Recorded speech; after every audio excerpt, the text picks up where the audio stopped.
So let's say you have greeted the patient, you've begun the conversation, and now it's time to ask some questions. Now, what I tend to notice on the role play cards when I am playing the patient and I am practicing a scenario with someone playing the doctor, the temptation is to start to ask very specific questions based on what is written on the role play card.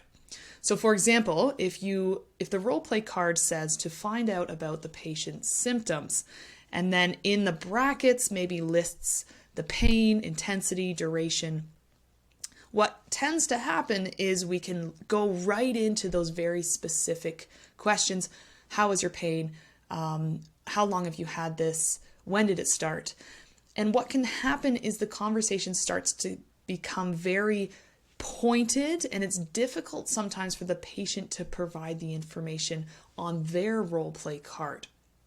So to avoid this, what is recommended is actually to start with a more open-ended question in the beginning at least. So this has the value that when you ask that open-ended question, the patient can then give you lots of information about the pain, the duration, the intensity, and so forth. But if you just go one by one, it can actually take first a lot of time to get through all of those. And second, it really limits the patient to those yes or no questions and responses.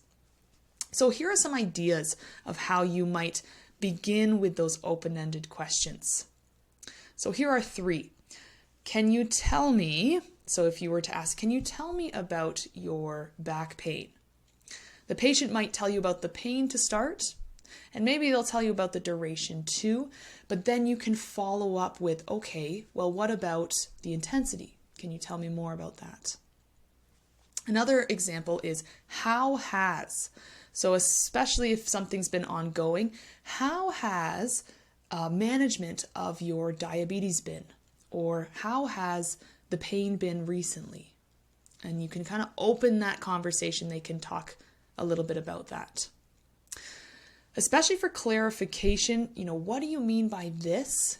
Could you provide more information there?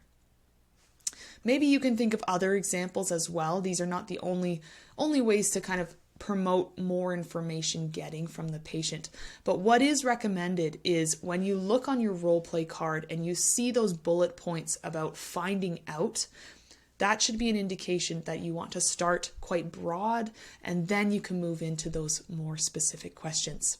And again, the value of that is it's efficient for time, but it also allows the patient to give quite a bit of information and say what needs to be said there.